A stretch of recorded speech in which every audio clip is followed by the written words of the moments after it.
खुलुमबाय नोंथांमोनखौ आंनि इउटुब चेनेलाव फिन खनसे बरायबाय थाबाय आसा खालामो नोंथाङा माखासे मोजां दं। आं दाख्लैनि मोनसे भिडिअ'दि नोंथांमोननो मोनसे आपडेट होदोंमोन दलिका बसुमतारी इउटुब चेनेलनिफ्राय बिथांनि फेसबुक हेक जानायनि सोमोन्दै। दा बे हेक जानायनि सोमोन्दैनो बिथाङा माबोरै हेक जादों दलिका बसुमतारीया बेनि सोमोन्दैनो फोरमायना होदों गावनि भिडिअ'नि गेजेरजोंहाय। मानोना बिथांनियावहाय मोनसे मेल फैदों होन्दोंमोन, बिथाङा बे मेलावहाय क्लिक खालामनायावनो गावखौहाय स्टेप बाय स्टेप फल' खालामनो थिनदोंमोन। बिदि फल' खालामनायावनो बिथांनि फेसबुक पेजआ हेक जादों आरोना। नोंथांमोना बिथांनि भिडिअ'खौनो ससे नायलांबानो जाबाय लोगोफोर। थांनो ओंखारदों फेसबुक पेजआ एक्चुअलि दिनखालि मा जादोंमोन, आंनो मोनसे मेल फैदोंमोन। मेल फैनायाव आं बे मेलखौ चेक खालामदोंमोन। चेक खालामनायनि उनाव बिसोरो स्टेप बाय स्टेप आंखौ फोरोंलांबाय थादोंमोन जे बेयाव क्लिक खालाम, बेयाव क्लिक खालाम, बिदि आरोना। थ' बे आंनि गोरोन्थिमोन।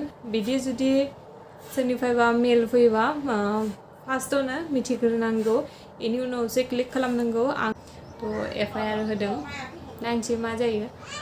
नोंथांमोना बिथांनि भिडिअ'खौ नुखाबाय आरो बुजिखाबायबो। नोंथांमोना बिथांनि भिडिअ'खौ नायनोब्ला बिथांनि चेनेलाव थांनानै नायबानो जाबाय। आरो मोनसे आपडेट, नेक्स्ट आपडेटआ जाहैबाय दिस इज KB पेपार इउटुब चेनेलनिफ्राय बिथाङा मानोना गावनि भिडिअ'नि सोमोन्दै बुंनाय बायदिब्ला मानोना बिथाङा गावनि फट' एबा थाम्बनेल टाइटेल लानानैहाय माने भिडिअ' खालामनो मोना होनना बुंदों आरोना। बिथांनावहाय पारमिसन लानांगौ जाहैदों आरोना। गावनि बिबिनि सोमोन्दै सोरबा भिडिअ' खालामदों आरोना, बेनि फारसेनो बिथाङा बुंदों बिथांनावहाय पारमिसन लानांगौ, नङाब्ला बिथाङा उननि समावहाय मानोना स्ट्राइक हरगोन होनना बुंदों आरोना। बिथांनावहाय पारमिसन लायालासिनो रावबो भिडिअ' दाखालाम आरो बिथांनि थाम्बनेलखौ दाहोलाबायखा, नङाबा स्ट्राइक फैनो हागौ आरोना नोंथांमोननि चेनेलावहाय। दा बिथाङा बेखौ गावनि भिडिअ'नि गेजेरजों फोरमायना होदों। नोंथांमोना बिथांनि चेनेलखौ नायोबा बिथांनि चेनेलाव थांनानै नायबानो जाबाय। दिस इज KB पेपार इउटुब चेनेलनिफ्राय बिथाङा बेखौ गाव बुंहरदों आरोना लोगोफोर। बिदिबा लोगोफोर नेक्स्ट भिडिअ'आव थाबैनो लोगो मोनगोन। बाय बाय।